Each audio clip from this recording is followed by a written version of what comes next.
নিত্যদিনের সমস্যা, গ্যাস থাকে না, গ্যাস না থাকলে কিভাবে রান্না বান্না করব। এই যে চাল ধুয়ে রেখে দিয়েছি, কম সময়ে কি রান্না করা যায় তাই ভাবছি। এখন এই যে মুরগির মাংস কেটে ধুয়ে গুছায়ে রাখছি, ভাবছি প্রেশার কুকারের মধ্যে রান্না করে ফেলবো।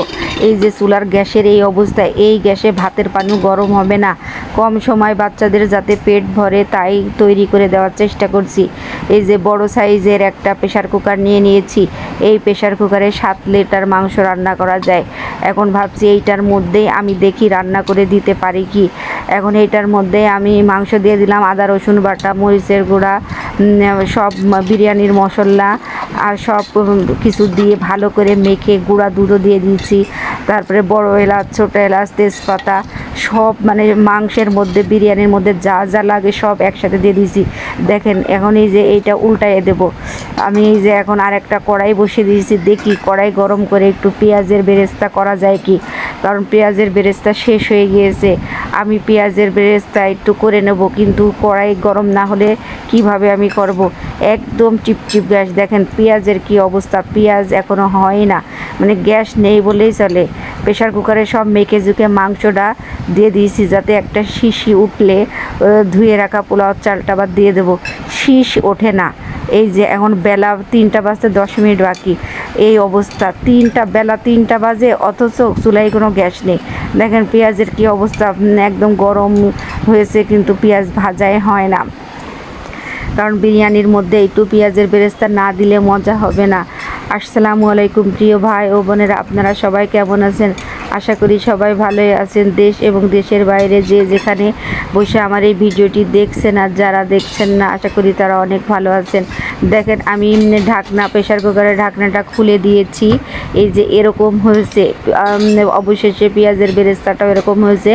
এই যে একটু ঝোল ঝোল রয়েছে। এটার মধ্যে আমি আর কোনো পানি দেব না, আমি ধুয়ে রাখা পোলাও চালটা এর মধ্যে দিয়ে দেবো। দিয়ে এই যে দেখেন দিয়ে দিয়েছি। তারপরে এই যে আমি আর কোনো পানি দেব না, এই পানিতেই হয়ে যাবে। কারণ গ্যাস একবারেই নেই, কারণ বেশি পানি দিলে যাও হয়ে যাবে। এই যে দেখেন কতটুকু গ্যাস, এই গ্যাসে কিভাবে ভাতের পানি সহজেই গরম হবে না। তাই আমি এই যে ঢাকনাতে দিয়েছি, একটা শীষ দিলেই আমার বিরিয়ানিটা হয়ে যাবে। এই যে দেখেন একদম একটু একটু গ্যাস। যখন গ্যাস কম থাকে আমি এইভাবেই প্রেশার কুকারে রান্না করে বাচ্চাদের দিই। রাত্রে যদি না রান্না করে রাখতে পারি, সেদিন সারাদিন না খেয়ে থাকা লাগে। ভোর 6টা বাজে গ্যাস চলে যায়। দেখেন কত সুন্দর হয়েছে। আমি প্রেশার কুকারের ঢাকনা খুলেছি, এত বেশি ঝরঝরা হয়েছে। আজকে ফার্স্ট টাইম আমি প্রেশার কুকারে বিরিয়ানি রান্না করলাম, এত মজা হয়েছিল বিরিয়ানিটা। দেখেন কত ঝরঝরা, এত ঝরঝরা।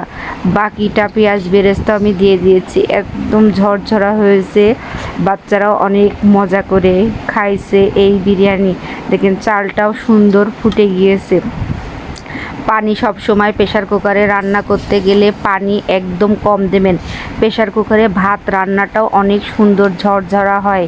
রান্না করতে পারলে প্রেশার কুকারে চেষ্টা করবেন রান্না করতে গেলে পানিটা একদম কম দেবেন, তাহলে ঝরঝরা হয়। দেখেন কত ঝরঝরা হয়েছে, মনে হচ্ছে পাতিলেই আমি বিরিয়ানিটা রান্না করেছি।